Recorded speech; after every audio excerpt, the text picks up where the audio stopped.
There are roughly 9 million backyard sheds sitting on residential properties across the United States. The shed industry is worth over $8 billion. Americans buy them to store lawnmowers, holiday decorations, and boxes of things they will never touch again. A growing number of Americans have looked at those same structures and done different math. A basic 12 by 16 wood shed runs between $500 and $1,500. The average asking rent for an apartment in the United States in 2026 is $1,750 a month. Over 12 months, that apartment costs more than $21,000. The shed costs $500 once. This video documents what it actually takes to turn one of those sheds into a fully functioning living space. Insulated, heated, wired, and watertight. Not the romanticized version. The real one. The obstacles are real. The permitting questions are real. The insulation gap between a standard kit shed and a livable structure is real. Every one of those problems has a documented solution. What follows is how it gets done. The people doing this are not off-grid homesteaders with land in Montana. They are renters. People who had an existing shed on a property they or a family member owns. People who bought a cheap lot in a secondary market and needed shelter before they could afford to build. People who did the math on what a decade of apartment rent costs versus a one-time shed conversion and decided the math did not add up in the apartment's favor. A standard kit shed from Home Depot or Tractor Supply is not a home. It has no insulation, no electrical, no plumbing. The walls are thin. In winter, the interior temperature tracks the outside temperature almost exactly. The conversion process addresses every one of those gaps in sequence. Insulation, then electrical, then water, then heating and cooling. Total cost done right lands under $10,000 for most markets. The result is a dry, insulated, climate-controlled space that belongs to you outright, with a monthly cost that is a fraction of any rental on the market. The national average asking rent as of 2026 is $1,750 a month. Over 10 years, that is $210,000 spent and nothing owned. A fully converted 12 by 16 shed costs $3,500 to $4,500 all in for most mid-size American markets. Monthly utilities on a well-insulated 192 square foot space with a mini split run $30 to $80. 10 years of total housing cost, roughly $10,000 to $14,000. The gap between those two numbers is not a rounding error. In most American markets, it is a down payment on a conventional home. What follows is the actual process for getting there. The decisions, the materials, the sequence, and the parts that most shed conversion content leaves out entirely. The shed you start with determines almost everything about how the conversion goes. Size first. The minimum functional size for a single occupant is 10 by 12 feet. The sweet spot is 12 by 16, 192 square feet. Most jurisdictions with ADU permitting pathways cap permitted units at 150 to 500 square feet, so a 12 by 16 fits the permitted range almost everywhere. Material matters more than most people expect. Wood only. It is the only material that accepts insulation, fasteners, and interior finish the way a residential structure does. Metal sheds thermal bridge cold directly through the walls. Resin sheds cannot support shelving, cabinetry, or a sleeping loft without supplemental framing. Neither is a viable conversion candidate. For source, a new kit from a big box retailer runs $800 to $1,500. Check for 16-inch stud spacing, not 24-inch.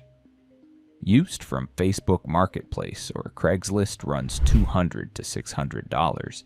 Inspect the floor frame and bottom wall plates for rot before committing.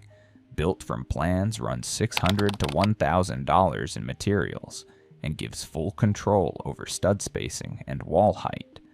If building from plans, go to 8-foot wall height instead of the standard 7-foot kit shed height. the extra lumber costs under $100 and the difference in how the finished space feels is not small. The budget for a complete 12x16 conversion, all labor done by the owner, breaks down like this. Shed structure, $200 to $1,500. Foundation and gravel and deck blocks, $60 to $210. Vapor barrier, $40 to $80. Insulation for floor, walls, and ceiling, $340 to $540. Interior wall and ceiling finish, $220 to $460. Luxury vinyl plank flooring, $150 to $280. Electrical sub-panel circuit and interior wiring, $330 to $650. A 9,000 BTU mini split, $700 to $1,100. Double pane window replacements, $120 to $300. Living setup including a sleeping loft, cooktop, and refrigeration, $440 to $760. Total, $2,600 to $6,170. The realistic middle number for a first-time conversion in a mid-size market, mixing new and used materials, is $3,500 to $4,500. Insulation is the step that separates a shed conversion that works from one that does not. Most videos show someone stapling a single layer of fiberglass bats to the walls and calling it done. That produces a space that is cold in winter, hot in summer, and growing mold in the wall cavities within 2 years. Do it in sequence. Floor first, then walls, then ceiling, then air sealing.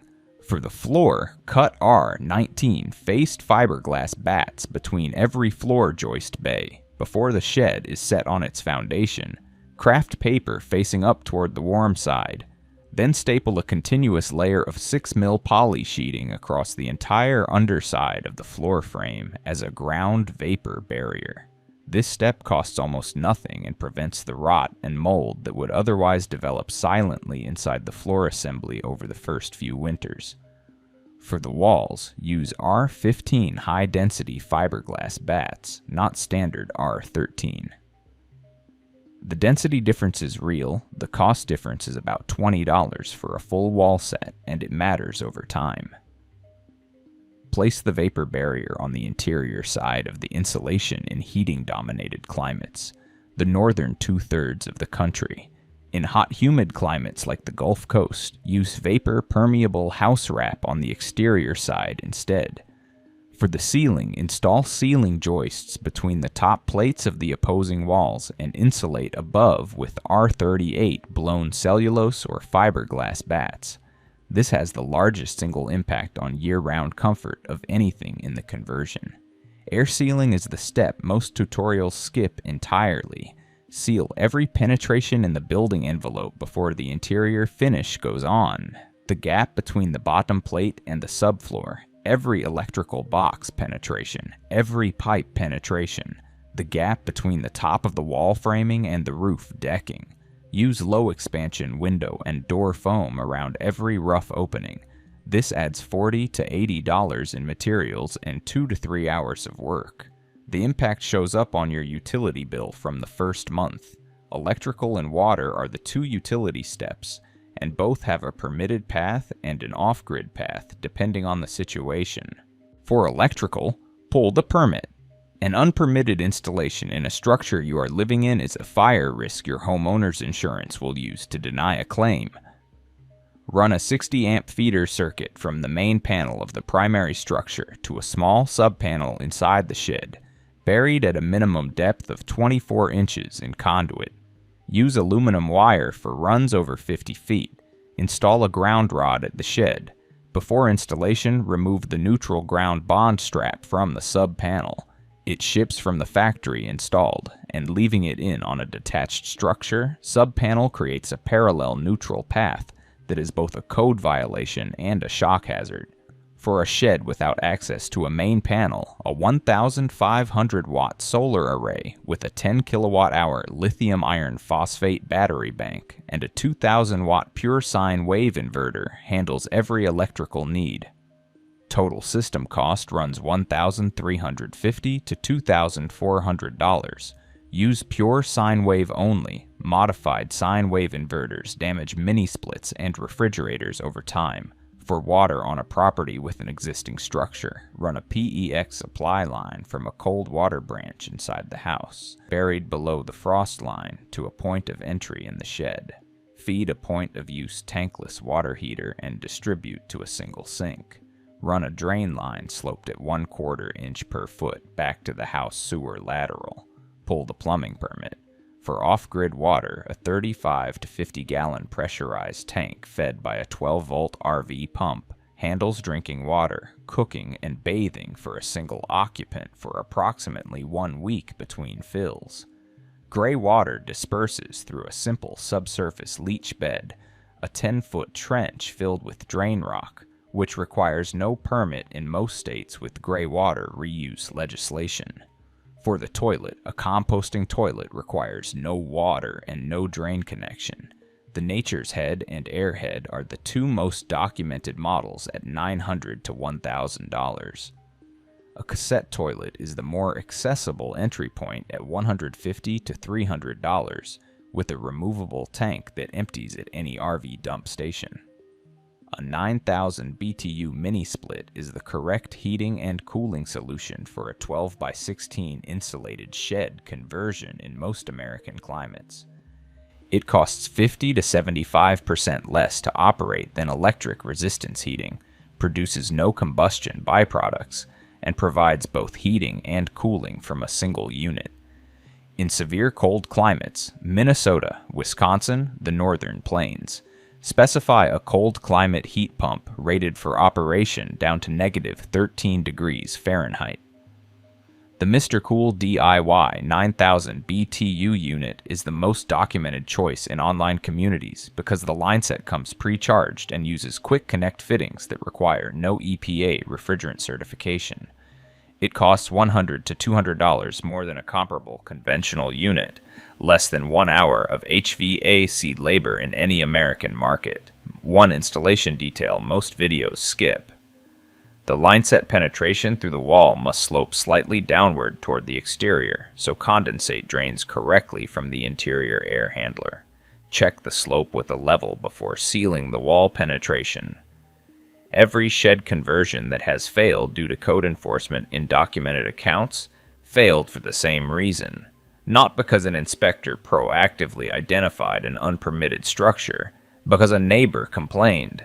The exterior should look from every angle visible from neighboring properties and the street, exactly like a shed being used for storage. Use modest-sized windows on walls that face away from neighboring sightlines. Use blackout window coverings consistently after dark. Interior lighting visible through windows at 11 p.m. is the most common detail that draws neighbor attention. Vary entry and exit times. Send all deliveries and mail to the primary structure address. The mini-split condenser unit is the one unavoidable exterior signal of more than storage use. Mounted on the wall facing away from the street, a lattice screen or planted shrub 18 to 24 inches in front provides visual cover while maintaining the 12 inches of airflow clearance the unit requires. The most reliable protection against a complaint is a neighbor who is not inclined to complain. That relationship is built before the conversion, not after. In a jurisdiction where the conversion is fully permitted as an ADU, none of this applies. A permitted accessory dwelling unit is a legal dwelling and the conversation ends there. A code enforcement officer cannot enter private property without owner consent or a court-issued warrant. They can observe from a public right-of-way and respond to complaints.